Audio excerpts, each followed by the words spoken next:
우리는 지난주에 믿음이라는 것이 아는 것에서 온다는 것을 함께 나눴습니다. 그리고 믿음은 아는 것에 비례하고, 또한 믿음은 하나님이 하신 일이 아닌 하나님이 하실 일을 믿는 것이라고 함께 나누었습니다. 결국 우리를 구원으로 인도하는 믿음은 하나님께서 예수님을 보내주셨다는 것을 믿고 하나님께서 다시 한번 예수님 보내주실 것을 믿는 것입니다. 하나님께서 오늘 우리에게 이것을 보여주신 것은 너무나 큰 은혜입니다. 많은 사람들이 성경을 통해 분명히 드러나고 있는 예수님에 대한 이야기를 보고도 하나님이 하실 일을 믿지 않고 하나님이 하신 일을 믿는다고 말하면서 하나님이 하신 일에만 몰두하고 있기 때문입니다. 오늘 우리에게 예수 그리스도를 보여주시고 또한 예수님으로 말미암아 우리를 구원으로 부르신 그 하나님을 영과 진리로 함께 예배하길 원합니다. 제가 기도함으로 우리 다 같이 함께 예배하도록 하겠습니다. 우리를 구원으로 인도하는 하나님 감사합니다. 하나님, 흠도 많고 결도 많은 우리들을 오늘 이 예배의 자리로 불러 하나님을 찬양하고 하나님께 기도하며 하나님께 예배할 수 있는 예배자로 불러주신 감사합니다. 세상에 많은 사람들이 성경을 말하며 하나님의 이름을 부르며 하나님을 찬양하며 하나님을 믿는다고 말하지만 결국에는 하나님이 하신 일에 몰두하고 있는 모습을 많이 보게 됩니다. 하나님이 이럴 때 우리는 성경을 통해 하나님이 하신 일을 바라보고 그것을 기대하며 하나님을 예배하길 원합니다. 예수님께서 약속대로 다시 오실 것을 바라보니 예수님 오시는 날까지 우리와 함께 하시고 예수님을 기다리는 우리의 믿음이 굳건하게 하여 주옵소서. 이 모든 말씀 우리 구주 예수님의 이름으로 기도합니다. 아멘.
우리를 위해 오늘도 일하시는 하나님 감사합니다.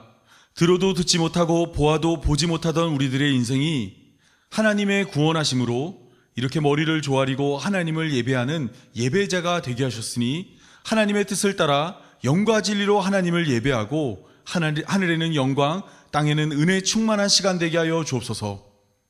아담의 범죄 이후 에덴 동산 밖에서 배로 땅을 기어다니는 뱀과 같은 삶을 살고 있는 우리들을 용서하여 주옵소서. 날개가 있음에도 날지 못하는 새처럼 하나님의 백성으로 부름받았음에도 독사의 자식처럼 살아가는 우리들의 삶을 하나님의 은혜로 덮어 주옵소서. 하루가 다르게 차오르는 심판의 그늘 앞에 헤엄치고 노저어도 결국 우리의 힘으로는 헤쳐나올 수 없음을 고백하오니 죽음을 이기시고 부활하여 생명 주시는 예수님의 대속하심으로 우리들을 끝날까지 인도하여 주옵소서. 자와 우로 나뉘어진 나라 가운데 하나님의 뜻이 이루어지게 하시옵고 오직 공의를 물같이 공의를 마르지 않는 강같이 흐르게 하여 주옵소서. 혼탁한 세상을 바라보며 오직 하나님 나라만이 소망임을 다시 한번 깨닫습니다. 예수님의 다시 오심으로 완성될 하나님 나라가 속히 임하게 하여 주옵소서. 간절히 주님 다시 만나기를 소망합니다.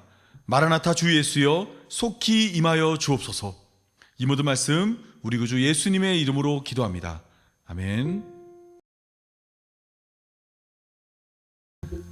네, 우리 다 같이 하나님 말씀 보도록 하도록 하겠습니다. 오늘 다 같이 보실 말씀은 호세아 4장 6절입니다. 우리 한 절밖에 안 되니까 우리 한 목소리로 다 함께 읽도록 하겠습니다. 다 같이 읽겠습니다.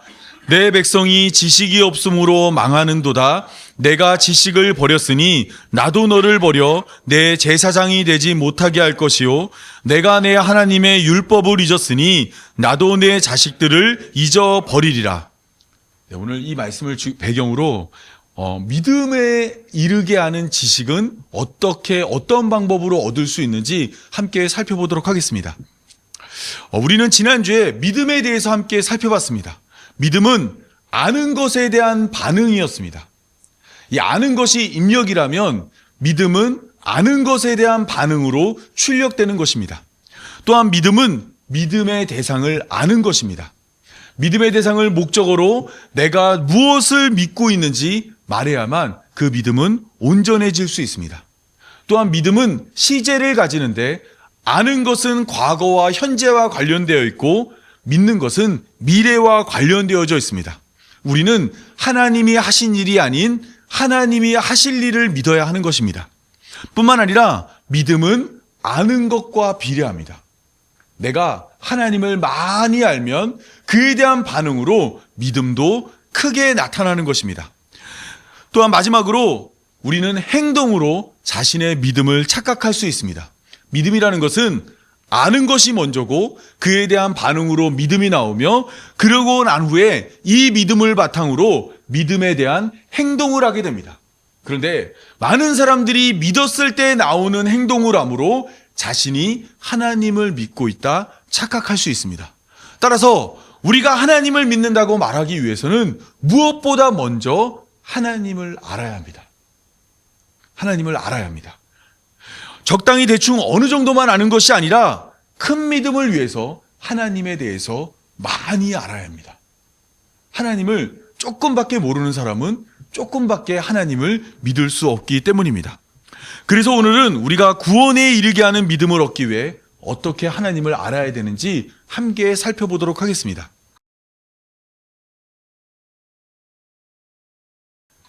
창세기 1장 14절을 보면 하나님은 넷째 날 해와 달과 별을 창조하였습니다. 이때 이들을 창조하며 하나님은 이것들로 징조와 계절과 날과 해를 이루게 하였습니다.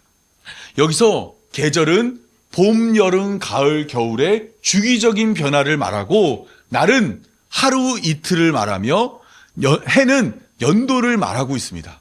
그러면 여기서 말하는 징조는 무엇일까요? 징조는 무엇을 말하고 있을까요? 히브리어로 징조는 오트라고 하는데 이 단어는 하나님이 하신 일을 우리의 두 눈으로 확인시켜주는 역할을 하고 있습니다. 노아의 방주 사건 이후에 홍수로 세상을 심판한 후 노아가 방주에서 나왔을 때 무지개를 보여주며 창세기 9장 13절에서 이렇게 이야기합니다. 내가 내 무지개를 구름 속에 두었나니 이것이 나와 세상 사이에 언약의 증거니라. 여기서 말하는 증거가 바로 히브리어 오트입니다. 하나님이 하신 일을 우리 두 눈으로 볼 수 있게 하나님이 무지개를 언약의 증거로 허락하였습니다. 뿐만 아니라 아브라함에게 하나님은 할례를 요구하였는데 창세기 17장 11절은 너희는 표피를 베어라. 이것이 나와 너희 사이에 언약의 표징이라 말했습니다. 여기서 말하는 표징도 히브리어 오트입니다. 할례 역시 하나님이 하신 일을 우리가 두 눈으로 확인할 수 있게 하는 역할을 합니다. 따라서 해와 달과 별이 그것들로 징조를 이루게 하라는 하나님의 말씀은 해와 달과 별을 통해 하나님이 하신 일을 바라보라 말씀하고 계신 것입니다. 이 시편을 보면 다윗은 그것을 발견하고 이와 같은 시를 기록하였습니다. 여호와 우리 주여, 주의 이름이 온 땅에 어찌 그리 아름다운지요, 주의 영광이 하늘을 덮었나이다. 주의 대적으로 말미암아 어린아이들과 젖먹이들의 입으로 권능을 세우시며 이는 원수들과 보복자들을 잠잠하게 하려 하심이니이다.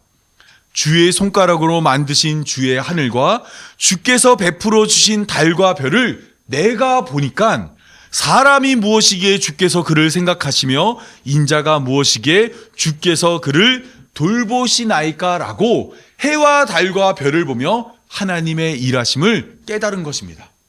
뿐만 아니라 시편 19편을 보면 다윗은 하늘이 하나님의 영광을 선포하고 궁창이 그의 손으로 하신 일을 나타내고 있다 말합니다. 하늘과 궁창을 보았더니 거기에는 하나님의 일하심이 나타나고 있는 거예요. 이때 날은 날에게 말하고 밤은 밤에게 지식을 전하니 언어도 없고 말씀도 없으면 들리는 소리도 없으나 그의 소리가 온 땅에 통하고 그의 말씀이 세상 끝까지 이르도다. 하나님이 해를 위하여 하늘에 장막을 베푸셨다 말합니다. 하나님이 이 세상을 창조한 후에 날은 날에게 말하고 밤은 밤에게 하나님의 뜻들을 전하고 있는데 그것은 언어도 없고 들리는 소리도 없지만 이 세상 가운데는 하나님의 일하심이 충만히 드러나고 있다 말하고 있는 것입니다. 로마서 1장 20절을 보면 동일한 이야기를 하고 있습니다. 창세로부터 그의 보이지 아니하는 것들 곧 하나님의 영원하신 능력과 신성이 하나님이 만드신 만물에 분명히 보여 알려졌다고 말합니다. 우리가 살고 있는 이 세상은 사실 하나님이 만드신 세상이고 그것들에는 하나님의 능력과 신성이 우리가 알아볼 수 있게 들어있다 말하고 있는 것입니다. 때문에 예수님은 공중의 새를 보라고 말했어요. 아무도 심지 않고 거두지도 않고 창고에 모아들이지 않아도 하나님께서 기르시니까 이 세상 가운데 공중의 새가 이렇게 많은 겁니다. 뿐만 아니라 예수님은 들에 있는 백합화를 보라고 말했습니다. 수고도 아니하고 길쌈도 아니하더라도 하나님이 이렇게 기르시니까 솔로몬의 모든 영광으로 입은 꽃이 이 꽃 하나만 못하다 말하였습니다. 우리가 살고 있는 이 세상은 하나님을 알만한 것들로 가득 찹니다. 우리가 가만히 이 세상을 관찰하다 보면 거기에는 하나님이 있다는 고백을 할 수밖에 없고 거기에는 하나님의 일하심을 발견할 수 있게 되는 것입니다. 물론 우리 이 자연 만물에는 하나님을 알만한 것이 가득해요. 그러나 사람이란 존재는 사실 그것을 통해서 하나님을 온전히 섬기지는 못했습니다. 그것을 잘 보여주는 사건이 바로 금송아지 사건입니다. 모세가 율법을 받으러 산 위에 올라갔을 때 모세가 더디 내려오자 산 아래에 있던 이스라엘 백성들은 그 모세의 형 아론에게 찾아가서 모세가 더디 오니까 일어나 우리를 위하여 우리를 인도할 신을 만들라고 이야기했습니다. 그리고 그들이 금을 모아서 하나님의 형상을 만들었는데 그 형상이 바로 송아지였어요. 금송아지를 만든 다음에 아론이 그의 백성들 앞에서 이렇게 이야기합니다. 그들이 말하되 이스라엘 백성들아 이는 너희를 애굽 땅에서 인도하여 낸 너희 하나님이라 말했습니다. 이 세상은 하나님을 알만한 것들로 가득하다고 합니다. 그렇다면 송아지에도 하나님을 알만한 것이 있습니다. 그런데 사람들은 하나님을 깨닫기 위해서 주어진 그 송아지를 바라보며 그 송아지를 하나님으로 여기고 만 것입니다. 그래서 그것을 금으로 만들고 이것이 우리를 애굽에서 건져낸 하나님이라고 말을 한 거예요. 이러한 일은 이때만 있었던 일이 아닙니다. 바울은 로마서 1장 21절에서 이렇게 이야기합니다. 하나님을 알되 하나님을 영화롭게도 아니하며 감사하지도 아니하고 오히려 그 생각이 허망하여지며 미련한 마음이 어두워졌나니 스스로 지혜 있다 하나 어리석게 되어 썩어지지 않는 하나님의 영광을 썩어질 사람과 새와 짐승과 기어다니는 동물 모양의 우상으로 바꾸었다 말합니다. 자연 만물에는 그것을 창조한 하나님의 손길이 분명히 묻어 있습니다. 그런데 사람들은 그것을 보고 그 손길을 하나님으로 여기며 하나님을 바라보지 않고 세상 피조물을 하나님으로 여긴 것입니다. 따라서 자연을 통해서 우리는 하나님을 알 수 있지만 온전히 하나님을 깨닫지는 못합니다.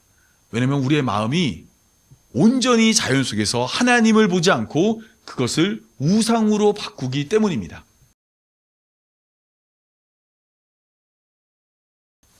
예레미야 18장 7절에서 10절을 보면 예레미야는 이렇게 이야기합니다.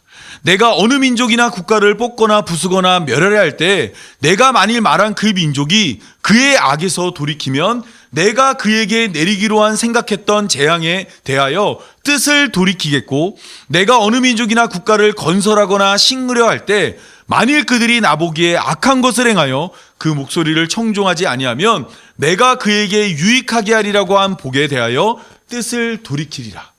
하나님은 한 나라를 망하게 하거나 한 나라를 세우려 할 때 그들이 하나님 앞에서 회개하거나 하나님의 뜻을 따르지 않으면 그들에게 재앙을 내리려다가 그것을 거두기도 하고 그들에게 복을 내리려다가 그것을 거두기도 합니다.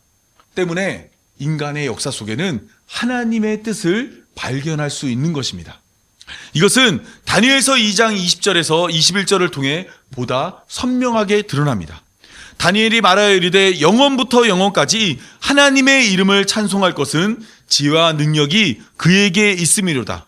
그는 때와 계절을 바꾸시며 왕들을 패하시고 왕들을 세우시며 지혜자에게 지혜를 주시고 총명한 자에게 지식을 주시는도다. 하나님은 왕을 세울 수도 있고 왕을 패할 수도 있습니다. 하나님 보시기에 악한 자는 하나님이 그를 심판하실 것입니다. 또한 새로운 사람을 세우고 새로운 나라가 세워지고 하는 모든 것에도 자세히 살펴보면 하나님의 일하심이 있는 것입니다. 때문에 사도행전 17장에서 바울은 이와 같이 말합니다.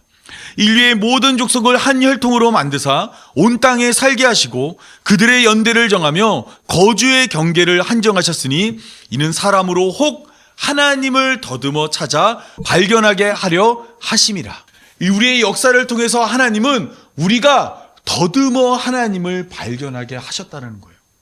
인류의 역사를 보면 아무리 뛰어난 민족이고 대단한 나라일지라도 결국에는 그들의 죄로 말미암아 하나님이 심판해서 그 나라가 갑자기 없어집니다.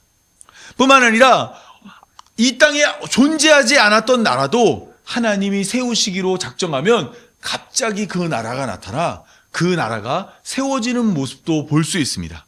따라서 이와 같이 우리는 역사를 통해 하나님이 하신 일을 볼 수 있고 하나님의 뜻을 알 수 있습니다. 그런데 사람이란 존재는 사람의 어떤 인지적 한계로 인해 하나님을 온전히 깨닫지는 못합니다. 욥기 11장 7절에서 9절을 보면 내가 하나님의 오묘함을 어찌 측량하며 전능자를 능히 완전히 알겠느냐. 하늘보다 높으시니 내가 무엇을 하시며 스올보다 깊으시니 내가 어찌 알겠느냐. 그의 크심은 땅보다 길고 바다보다 넓으니라 라고 말합니다. 하나님은 엄청나게 크신 분이에요. 하나님의 계획은 매우 깊고도 높습니다. 때문에 사람의 지혜로는 하나님의 뜻과 계획을 측량할 수가 없는 거예요. 로마서 11장 33절에서 34절도 같은 말을 합니다. 깊도다 하나님의 지혜와 지식의 풍성하며 그의 판단은 헤아리지 못할 것이며 그의 길은 찾지 못할 것이로다. 누가 주의 마음을 알겠느냐? 누가 그의 모사가 되겠느냐? 하나님은 분명히 역사를 주관하고 있습니다. 모든 것은 하나님의 뜻대로 흘러가요. 그러나 인간의 한계로 말미암아 우리는 그것 가운데서 하나님의 뜻을 헤아리지 못하고 하나님이 무엇을 원하는지 제대로 발견할 수 없는 것입니다. 그래서 바울은 고린도전서 13장 12절에서 이와 같이 말합니다. 우리가 지금은 거울로 보는 것 같이 희미하나 그때에는 얼굴과 얼굴을 대하여 볼 것이요 지금은 내가 부분적으로 아나 그때에는 주께서 나를 아신 것 같이 내가 온전히 알리라. 아직 하나님 나라에 이르지 못한 우리는 하나님의 뜻을 부분적으로 알고 있습니다. 온전히 하나님을 깨닫는 것이 아니라 흐릿하게 보이는 거울에 비친 내 모습처럼 우리는 하나님의 뜻을 지금은 흐릿하게 알 수밖에 없어요. 언제 하나님의 뜻을 온전히 알 수 있냐면 예수님이 다시 오시고 하나님 나라에 이를 때 우리는 부분적으로 알고 있는 것을 온전히 알게 되는 것입니다. 따라서 이 역사를 통해서도 하나님을 아는 것은 한계가 분명합니다. 하나님은 이스라엘 백성들을 애굽에서 건져낸 후 그들에게 많은 기적과 이적을 보여줬습니다. 그들을 애굽에서 가나안 땅으로 인도하며 홍해를 갈라서 이스라엘 백성들은 구원하고 애굽의 병사들은 홍해에서 심판하였습니다. 이스라엘 백성들이 먹을 물이 부족할 때는 마라의 물을 단물로 바꾸었고, 그래도 물이 먹고 싶을 때는 반석에서 물이 나오게 하여 이스라엘 백성들을 먹이셨습니다. 그리고 날마다 이스라엘 백성들에게 만나와 메추락이라는 음식을 내려줬고, 구름 기둥과 불 기둥으로 이스라엘 백성들을 인도했으며, 아말렉과 전투를 할 때 모세가 손만 들고 있으면 전쟁에서 승리하는 놀라운 기적과 이적을 보여줬습니다. 하나님이 이처럼 이스라엘 백성들을 이와 같이 많은 기적과 이적으로 그들을 인도한 이유는 그들과 언약을 맺기 위해서입니다. 출애굽기 19장 4절에서 6절을 보면 하나님은 이스라엘 백성들에게 이와 같이 많은 기적과 이적을 보여준 후 그들을 신의 산으로 부르십니다. 그리고 그들에게 이렇게 말해요. 내가 애굽 사람에게 어떻게 행하였음과 내가 어떻게 독수리 날개로 너희를 업어 내게로 인도하였음을 너희가 보았으니까 이제 나랑 언약을 맺자 말씀하십니다. 세계가 다 내게 속하였으니 너희가 내 말을 듣고 내 언약을 지키면 너희는 모든 민족 중에서 내 소유가 되겠고 너희가 내게 대하여 제사장 나라가 되며 거룩한 백성이 되리라. 너는 이 말을 이스라엘 자손에게 전하라 이야기했습니다. 하나님은 이스라엘과 언약을 맺기 전에 자신이 누구인지 소개해야 됐습니다. 그래서 하나님은 기적과 이적을 행하는 모습을 통해 내가 바로 이러한 신이다라는 것을 이스라엘 백성들에게 보여주고 언약을 맺자 말한 것입니다. 그렇다면 이것을 경험한 자들은 하나님이 언약을 맺자고 할 때 언약을 맺어야 될까요? 맺지 말아야 될까요? 지금 하나님이 어떤 거 보여주셨죠? 물이 필요하면 물을 주셨고, 음식이 필요하면 음식을 주셨고, 쫓아오는 자가 있으면 그들을 물리쳤고, 구름 기둥과 불 기둥으로 인도했고, 뿐만 아니라 전쟁에서 질 것 같을 때 모세가 손만 들면 승리하는 놀라운 기적과 이적을 보여주셨습니다.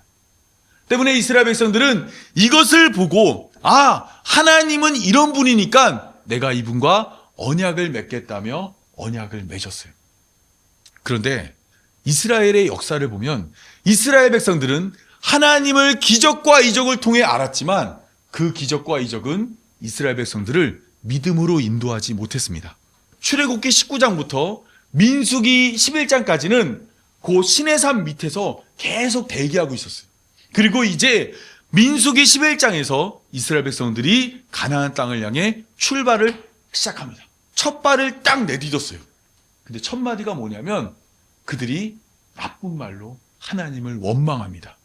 왜냐하면 광야의 생활이 너무 좋지 않았거든요. 그리고 난 후에 또 어떤 말을 하냐면 하나님 이제는 만나가 너무 지겹습니다. 우리에게 고기를 내려주옵소서라고 이야기합니다.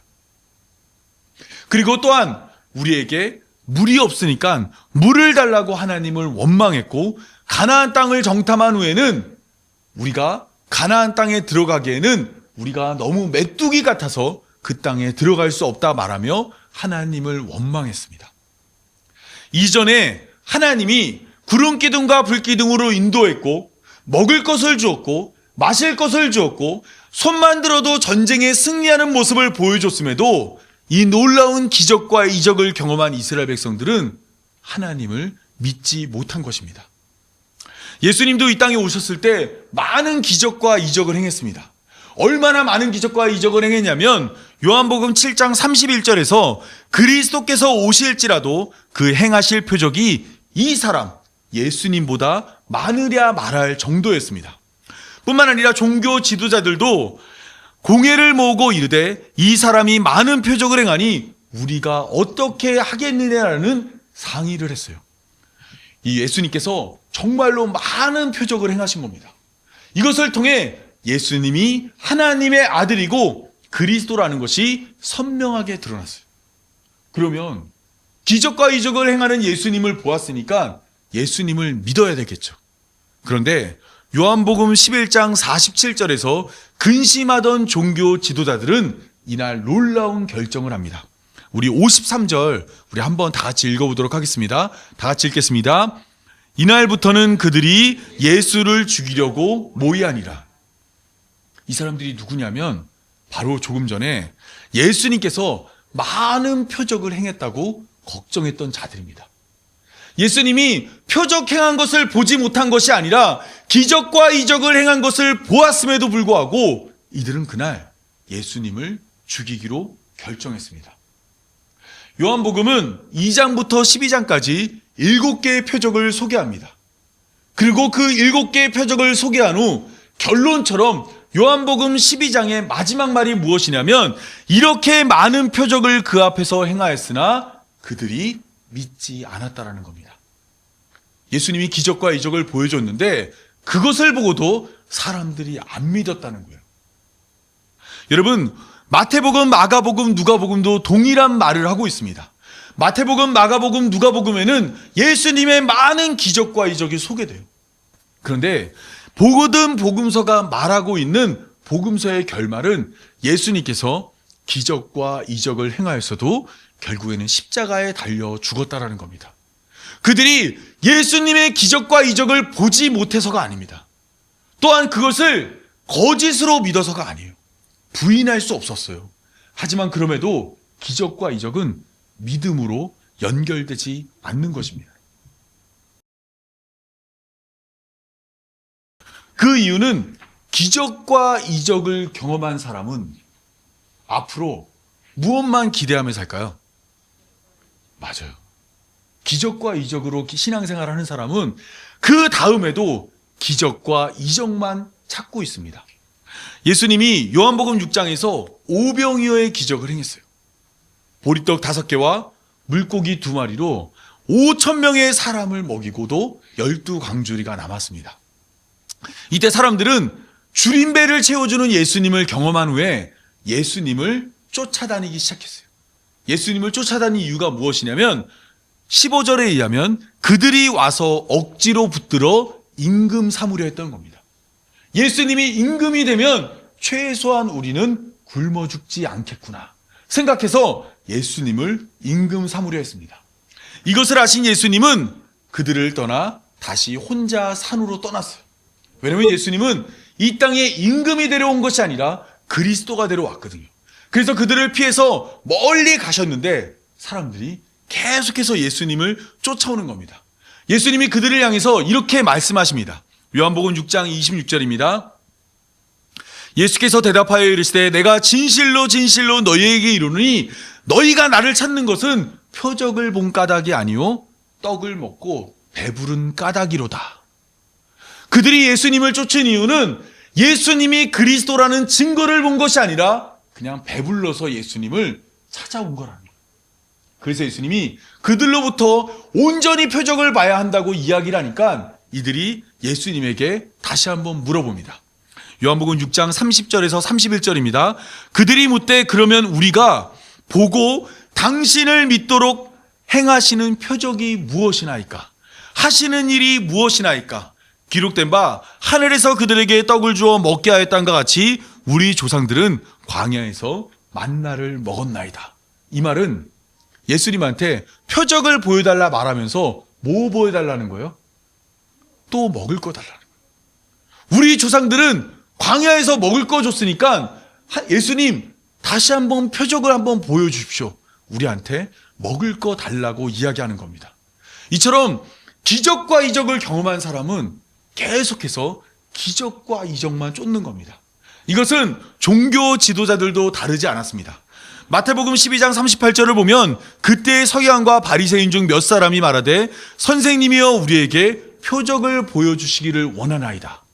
여기 보시면 그때라고 나와 있잖아요. 그때는 언제냐면 예수님이 기적과 이적을 행한 때, 예수님의 기적과 이적을 보고도 바리새인과 서기관들은 예수님에게 표적을 보여달라고 말했습니다. 이때 예수님은 악하고 음란한 세대가 표적을 구하나 선지자 요나의 표적밖에는 보일 표적이 없다고 말했습니다. 그런데 마태복음 16장 1절에서 4절을 보면 다시 한번 바리새인과 사두개인들이 예수님을 찾아와 예수님을 시험하여 하늘로부터 오는 표적을 또 보여달라고 얘기하는 거예요.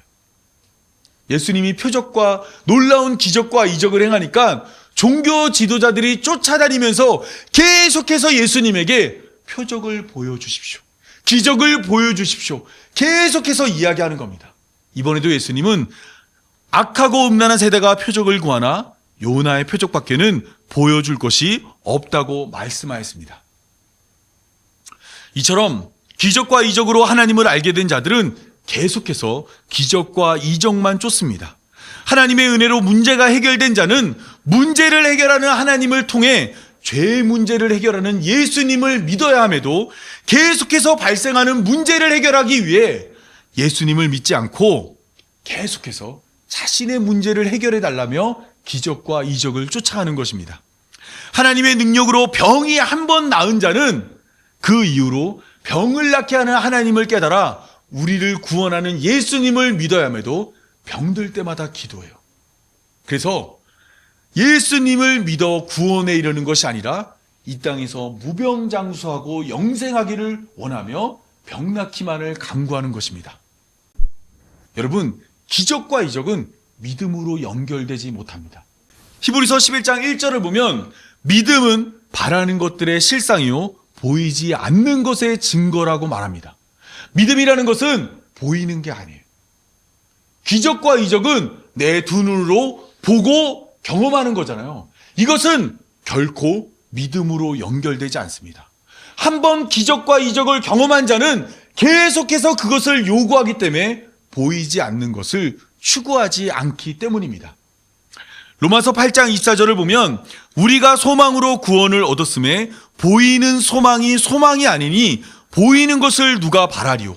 만일 우리가 보지 못하는 것을 바라면 참음으로 기다린다 말합니다.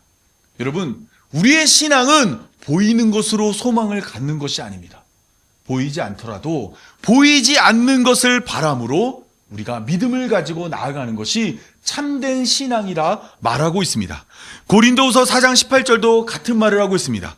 우리가 주목하는 것은 보이는 것이 아니요 보이지 않는 것이니 보이는 것은 잠깐이요 보이지 않는 것은 영원함이라.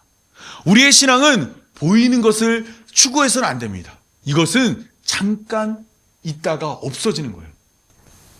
때문에 우리는 눈에 보이는 것이 아닌 보이지 않는 것을 추구해야 돼요. 여러분, 믿음을 가질 때 예수님은 그 믿음을 이렇게 평가한 적이 있습니다. 예수께서 이르시되 너는 나를 본고로 믿느냐? 보지 못하고 믿는 자들은 복되도다 이야기합니다. 보고 믿는 것이 복이 아니라 보지 않고 믿는 것이 복이라고 말씀하고 있습니다. 우리는 보이지 않지만 우리에게 계속해서 은혜 베푸시는 그 하나님을 믿어야 합니다. 이 부자와 나사로의 비유를 보면 부자는 죽어서 음부에서 고통을 받고 나사로는 죽어서 아브라함의 품에 안겼습니다. 이때 이 불꽃 가운데서 괴로워하고 있던 부자가 아브라함의 품에 안겨있는 나사로를 보았어요. 그리고 부탁을 합니다. 아브라함이요, 아브라함 품에 안겨있는 죽어있는 저 거지 나사로를 다시 살려서 우리 형제 5이 있는데 그들에게 나타나서 이곳에 오지 않게 해달라고 부탁했습니다. 그렇게 하면 우리 가족 5명, 형제 5이 있는데 그들이 내가 지금 고통받는 곳에 오지 않을 것이라고 말했습니다. 그러면서 아브라함은 그런 얘기를 해요. 아브라함이 이르되 그들에게 모세와 선지자들이 있으니 그들에게 들으라고 이야기했습니다. 여기서 말하는 모세와 선지자는 구약 성경을 이야기합니다. 모세 오경과 그 외의 책들이 선지자의 글인데 구약 성경이 있으니까 성경 보면 되니까 굳이 나사로가 갈 필요가 없다라고 이야기해요. 이때 부자가 간곡한 말로 아브라함에게 요구합니다. 이르되 그렇지 아니하니이다. 아버지 아브라함이여, 만일 죽은 자에게서 그들에게 가는 자가 있으면 회개하리라. 놀라운 기적과 이적으로 죽었던 나사로가 살아난 것을 보면 우리 가족이 회개할 수 있다는 겁니다. 그런데 아브라함은 분명하고도 확실하게 이렇게 이야기합니다. 모세와 선지자들에게 듣지 아니하면, 성경에서 듣지 아니하면 비록 죽은 자 가운데서 살아난 자가 있을지라도 권함을 받지 아니한다 말했습니다. 우리를 믿음으로 인도하는 것은 죽었다 살아나는 놀라운 기적과 이적이 아니라 성경이 아니면 안 된다고 이야기한 것입니다. 예수님은 마귀에게 시험을 받으러 광야에 갔고, 광야에서 마귀는 예수님을 시험할 때 첫 번째로 예수님에게 돌이 떡이 되게 하라 그랬어요. 내가 만일 하나님의 아들이면 이 돌덩이들을 떡덩이가 되게 하라 말했습니다. 그것이 무슨 말이냐면 예수님이 하나님의 아들됨을 놀라운 기적과 이적으로 증명하라는 겁니다. 때문에 예수님은 마귀에게 이렇게 말합니다. 사람이 떡으로만 사는 것이 아니요 하나님의 입에서 나오는 모든 말씀으로 산다 말했습니다. 사람을 살게 하는 것은 떡이 아닙니다. 우리를 믿음으로 인도하는 것은 하나님의 입에서 나오는 모든 말씀입니다. 때문에 바울은 아들 같은 디모데에게 이러한 조언을 합니다. 너는 배우고 확실한 일에 거라. 여기서 말하는 배우고 확신한 것은 바로 성경입니다.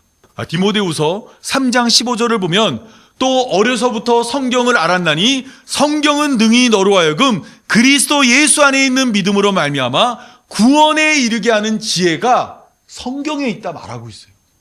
여러분, 우리를 구원에 이르게 하는 믿음은 어디에 있냐면 바로 성경에 있다라는 겁니다. 기적이나 이적, 자연과 역사 속에서 우리가 깨달은 것으로는 우리를 구원으로 인도하는 믿음으로 인도하지 못하지만 성경이 소개하고 있는 이 놀라운 사실들은 결국 우리를 구원으로 인도해 하나님 나라에 이르게 한다 말한 것입니다. 그렇다면 왜 이 성경이 우리를 구원으로 인도할까요? 16절을 보면 모든 성경은 하나님의 감동으로 된 것으로 교훈과 책망과 바르게 함과 의로 교육하기에 유익하니 이는 하나님의 사람으로 온전하게 하며 모든 선한 일을 행할 능력을 갖추게 함이라. 여러분, 이 성경에는 하나님의 감동이 있어요. 하나님이 이 성경에 개입하셨고 하나님의 뜻을 이 성경을 통해 허락하였고 이것을 통해 우리를 구원하기를 원하시는 것입니다. 로마서 1장을 보면 복음에는 하나님의 의가 나타나서 믿음으로 믿음에 이르게 한다고 말합니다. 때문에 의인은 믿음으로 산다 그래요. 복음에 하나님의 의가 나타나서 믿음으로 인도한다고 말하는데 여기서 말하는 복음이라는 것, 이게 좋은 소식이거든요. 이 좋은 소식이 무엇이냐면 그것은 로마서 1장 2절에서 말하는 바와 같습니다. 이 복음은 하나님이 선지자들을 통하여 그의 아들에 관하여 성경에 약속하신 것이래요. 구약 성경을 보면 하나님이 예수님에 대한 많은 약속들을 해주었거든요. 그런데 그의 아들에 관하여 말하면 육신으로는 다윗의 혈통으로 나셨고 성결의 영으로는 죽은 자들 가운데서 부활하사 능력으로는 하나님의 아들로 선포되셨으니 곧 우리 주 예수 그리스도라. 성경에서 말하는 복음이라는 것은 무엇이냐면 하나님이 예수 그리스도를 약속했고 예수님이 그 약속대로 이 땅에 오셨다라는 겁니다. 하나님이 약속을 지켰다는 것이 하나님의 의가 드러난 것이고 그게 복음이에요. 하나님이 약속을 지켰다는 것이 복음입니다. 때문에 그 복음에는 하나님의 의가 나타나서 우리를 믿음으로 믿음에 이르게 하는 거예요. 우리가 성경을 보면 하나님이 약속을 지켰다는 사실을 알므로 그에 대한 반응으로 믿음이 튀어나올 수밖에 없다 말하고 있는 것입니다. 때문에 우리는 성경이 밝히 드러내는 하나님의 뜻을 깨달아 믿음으로 다시 오실 예수님을 기다리는 교회로 부름받은 성도가 되어야 합니다. 하나님의 말씀인 성경은 우리를 구원하기에 부족함이 없습니다. 자연과 역사를 통해 하나님을 깨닫지 못하고 기적과 이적을 보거나 경험하지 못했을지라도 성경을 통해 소개되는 하나님을 깨닫기만 한다면, 하나님을 알기만 한다면 우리는 누구나 예수님을 믿음으로 구원에 이룰 수 있습니다. 이 눈에 아무 증거 아니 배워도 바라는 것들의 실상이요 보이지 않는 것들의 증거인 믿음을 성경을 통해 얻음으로 하나님의 백성이 될 수 있는 것입니다. 성경이 소개하는 그 하나님만 알아도 구원하는데 아무런 부족함이 없습니다. 이것만 알아도 우리가 하나님 나라 가는데 어떠한 문제도 되지 않습니다. 때문에 우리는 성경을 통해 하나님을 배우고 그 하나님을 믿음으로 구원에 이르는 성도가 되어야 합니다. 제가 지난주에 설교를 마칠 때 이렇게 말하면서 설교를 마쳤어요. 여러분은 하나님을 알고 계십니까? 그리고 하나님을 얼만큼 알고 계십니까? 물었어요. 오늘은 보다 구체적으로 질문을 하며 오늘 설교를 마치도록 하겠습니다. 여러분은 성경을 얼만큼 알고 계십니까? 그리고 성경을 알고자 하는 마음은 어느 정도입니까? 또한 성경을 알기 위해 지금 여러분은 어떠한 노력을 하고 계십니까? 여러분, 이것은 대학에 가기 위해 공부하는 것보다 더 중요한 일입니다. 지금 우리가 보고 있는 이 성경에는 우리의 일생이 아니라 우리의 영생을 담고 있습니다. 정말 이 성경에 여러분의 인생이 걸려 있다고 생각한다면 여러분은 정말 성경을 열심히 읽고 열심히 알고자 하고 열심히 배워야 합니다. 여러분, 이 마음을 가지고 정말 내 인생 가운데서 남은 이 생 가운데서 다른 것은 몰라도 이 성경만큼은 열심히 깨닫고 배우고 또한 알고자 하는 그 마음이 여러분들 안에 가득했으면 좋겠습니다. 제가 기도함으로 오늘 말씀 맺도록 하겠습니다. 우리에게 말씀하시는 하나님, 모든 족속을 창조하시고 우리의 삶을 인도하시는 하나님을 찬양합니다. 우리가 하나님을 찾고 하나님의 뜻 안에서 살아가도록 마음을 열어주옵소서. 우리와 가까이 계신 하나님을 의지하고 매일의 삶 속에서 하나님을 더 깊이 알게 하여 주옵소서. 선명하게 드러나는 하나님을 성경에서 배우게 하시고 성경을 통해 다시 오실 예수님을 기다리는 믿음을 날로 커지게 하여 주옵소서. 어떤 유혹에도 흔들리지 않는 믿음 허락하여 주옵소서. 이 모든 말씀 우리 구주 예수님의 이름으로 기도합니다. 아멘.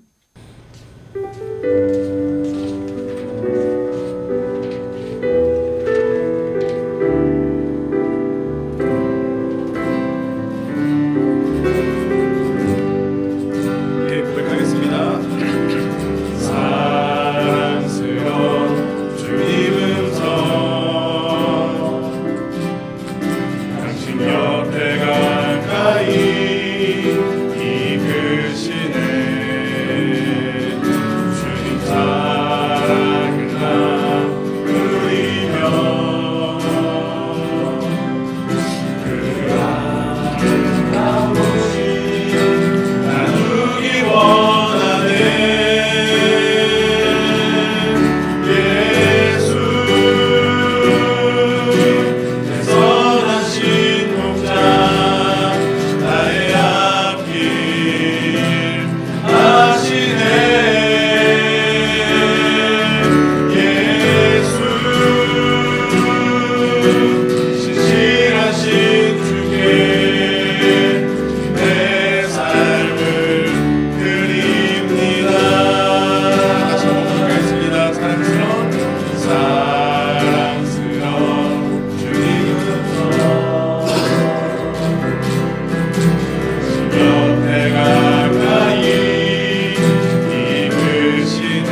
마치겠습니다.